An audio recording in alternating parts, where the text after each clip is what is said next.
6.000 hectares de Bauru são cobertos por cerrado nativo, um bioma riquíssimo em espécies animais e vegetais que guardam um potencial incrível. Pesquisadores da Unesp em Bauru estudam a ação das plantas do cerrado no tratamento de doenças. Na entrevista do dia, o professor do Departamento de Psicologia da Unesp em Bauru, Fábio Gonçalves, fala do 26º Encontro Brasileiro de Psicologia e Medicina Comportamental, que vai ser realizado na semana que vem aqui na cidade. Está no ar o Unesp Notícias desta quarta-feira, 30 de agosto.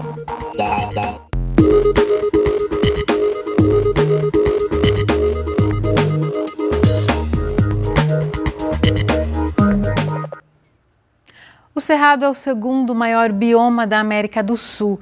No Brasil, são mais de 11.000 espécies catalogadas e muitas delas têm poderes medicinais ainda desconhecidos. Desvendar esse potencial tem sido o trabalho de pesquisadores da Unesp em Bauru. O problema é que, para isso, eles dependem da preservação das áreas de cerrado. O estado de São Paulo já teve 14% do território coberto por esse tipo de vegetação, o cerrado. Hoje não chega a 1% e grande parte se encontra aqui na região de Bauru. Ao todo, o município possui quase 6.000 hectares de cobertura vegetal original. A APA Vargem Limpa Campo Novo, área de preservação permanente, é a que concentra os principais remanescentes e se estende em uma área que compreende a Unesp, o Jardim Botânico e o Instituto Lauro de Souza Lima. Apesar da constituição da APA, a região sofre com a ação humana. A nossa ONG, a SOS Cerrado, ela se preocupa muito com essa questão. Porque o cerrado é um dos biomas mais ricos do planeta. Portanto, a diversidade de plantas que existem aqui é muito grande. Existem lugares pontuais no quais nós passamos e realmente acontece desmatamento. Não em grande escala, né? Às vezes acontece na calada da noite, em algum momento que não há uma fiscalização.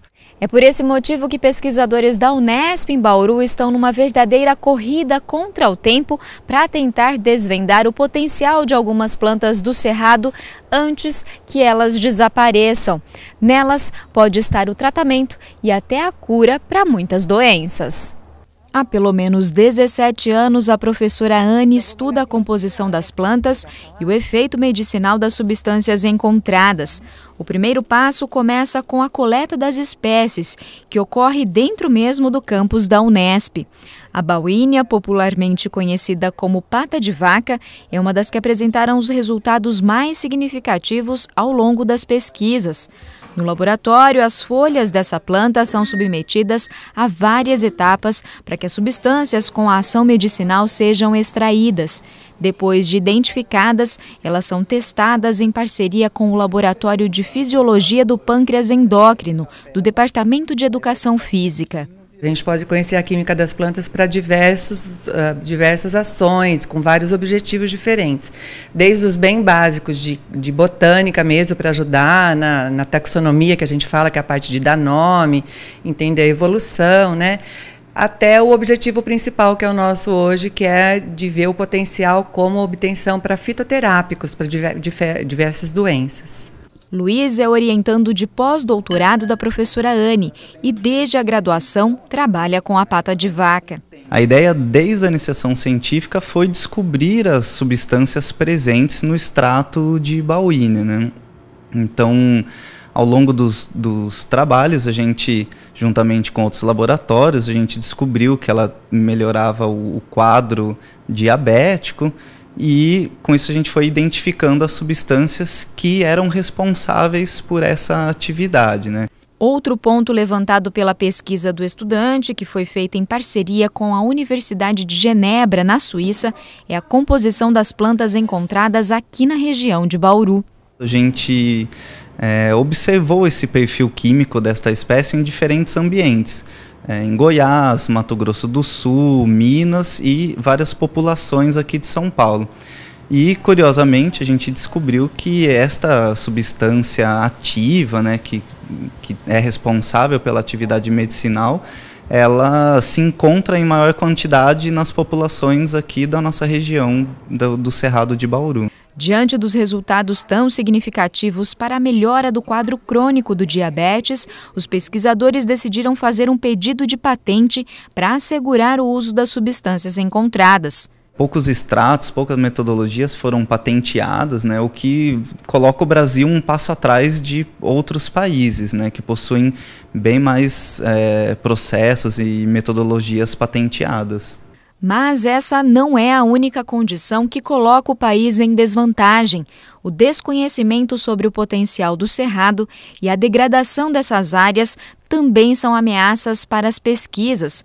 Por isso, os pesquisadores pedem uma atenção maior para a conservação do bioma. A gente sempre precisa voltar ao campo e buscar essas folhas, essas plantas, para dar continuidade ao estudo. Então é super importante que essas áreas sejam preservadas. E eles fazem outro alerta. Os resultados obtidos estão relacionados às substâncias isoladas encontradas nas plantas. A gente não pode, a partir dessa informação muito básica, passar a ideia, né, de que a gente já pode sair por aí procurando essa planta e tomando chá dessa planta, até porque o nome vulgar às vezes confunde muito. Essas etapas que a gente compra aqui são as iniciais, elas são extremamente importantes, mas para isso chegar num fitoterápico, por exemplo, precisa passar para a etapa de uma empresa, por exemplo, farmacêutica, se interessar, investir milhões nisso, para pensar num medicamento, numa formulação, numa forma de apresentação. A gente espera contribuir com isso,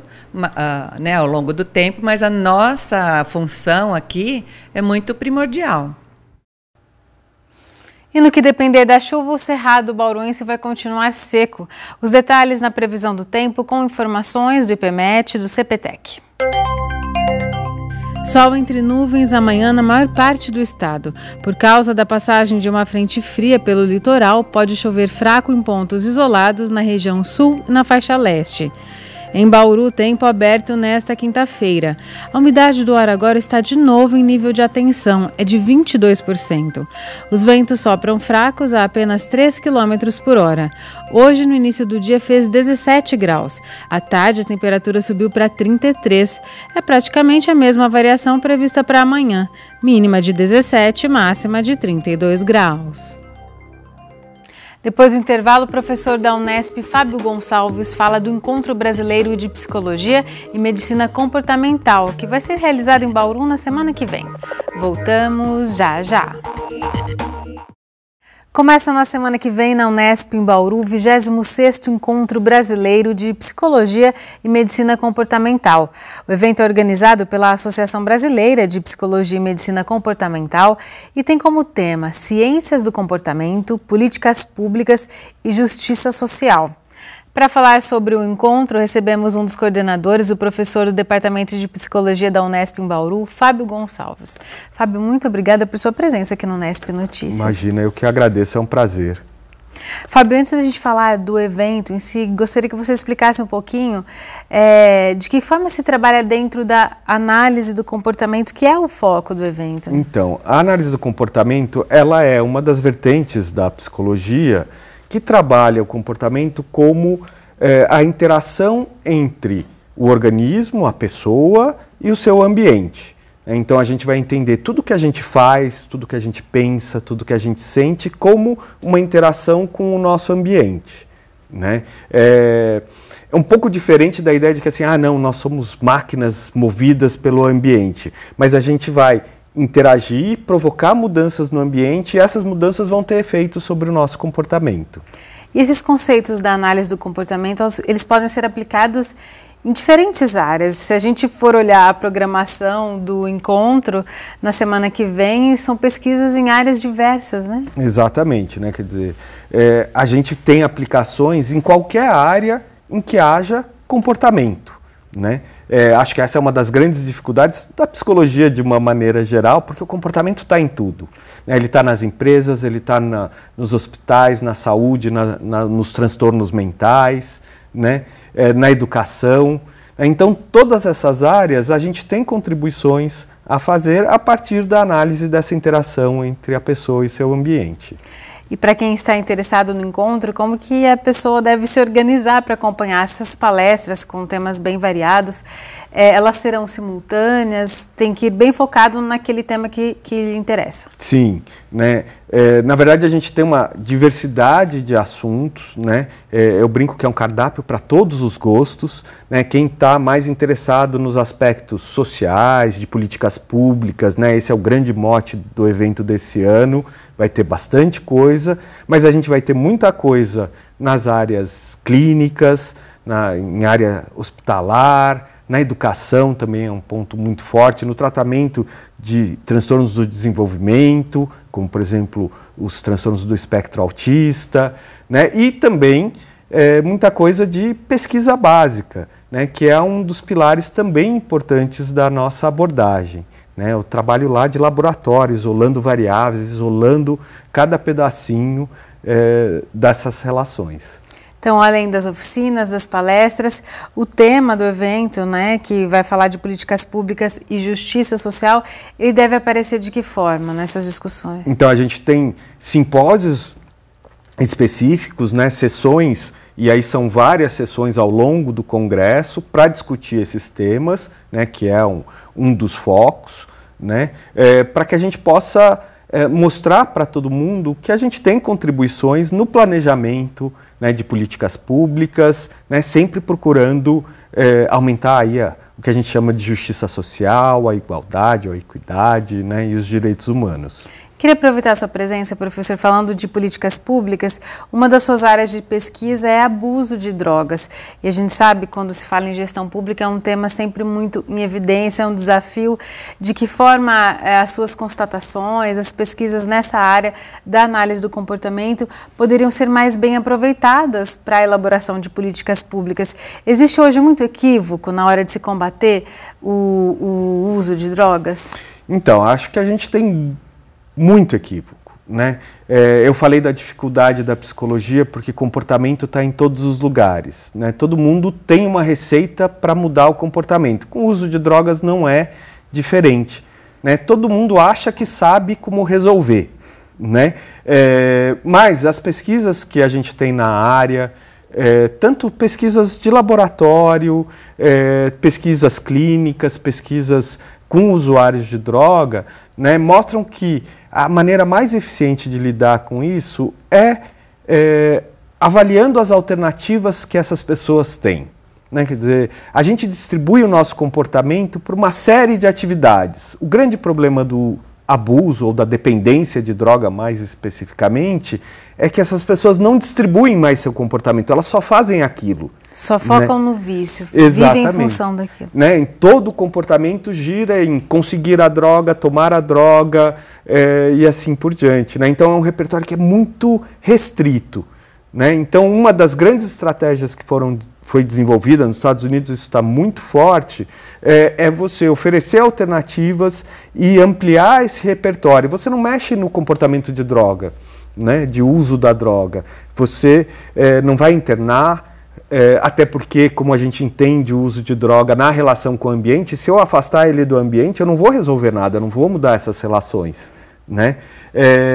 E quando a gente dá alternativas, quando a gente incentiva, né, a pessoa a retornar ao mercado de trabalho, eventualmente há alguns programas que dão incentivo financeiro, inclusive, vouchers para troca no supermercado, em lojas, né? A pessoa vai retomando essas outras partes do comportamento e o comportamento de uso de droga vai diminuindo.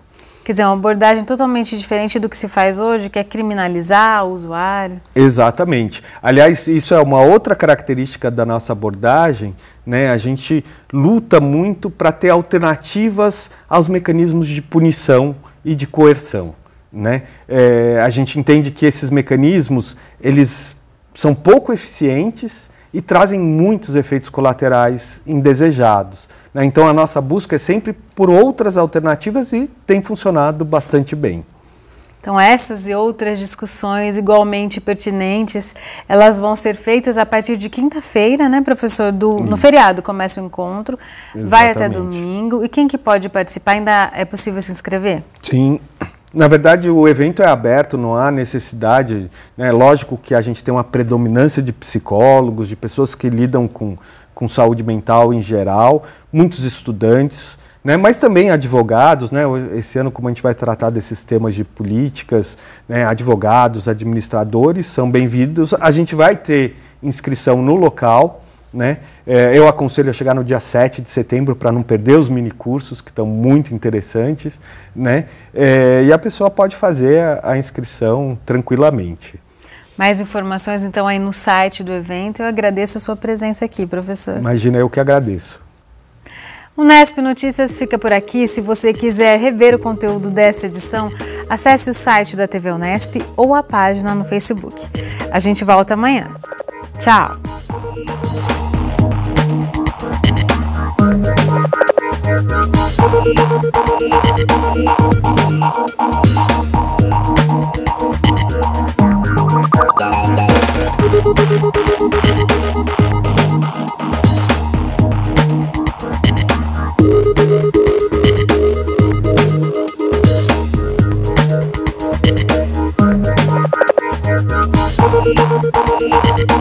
Thank you.